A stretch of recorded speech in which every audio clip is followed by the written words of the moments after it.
that journey of international business really began when I met. I'm gonna give somebody a shout out here. A friend of mine. Yeah. His name's Chandrasekhar Thakirpur. I can't really say it. We call him Chandu.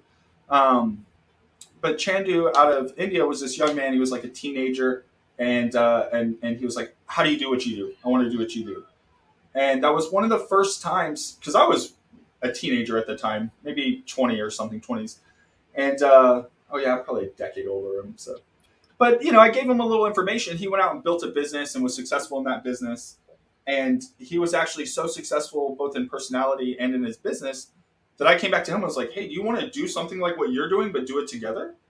And so that was my first experience of learning different time zones. I'm looking over here, and I've got all these clocks on my wall, these little white clocks that you can get for like $5. You pop some batteries in them. I should probably get better ones, but I always had this dream, like the newsroom, that it would matter, that I would need to know what time is it in Europe, what time is it in Africa, and now we're in a place like that. And so part of that experience, or part of that interesting part of that, was just being exposed to the idea that the world never sleeps. It is always happening. There's business going on. There are people with problems that can be solved anywhere, and in some cases, you're looking at maybe 1 million people around the world.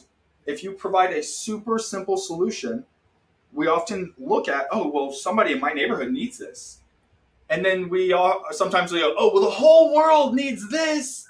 And sometimes those are desperate ideas. Like we're the Uber of taco trucks now all of a sudden. And I'm not picking on anybody's idea. I really just picked something random out of the air. But what's amazing is every once in a while it really does help people. Whether it's I've had a lot of exposure in uh, the websites world and the chatbot world and the software world. So if you build things like what websites are, like a little tool that lives online for businesses or for individuals, sometimes people all over the world use it. And so my point of saying that is, in having people all around the world that some experience daylight savings times is like just we honestly call it hell week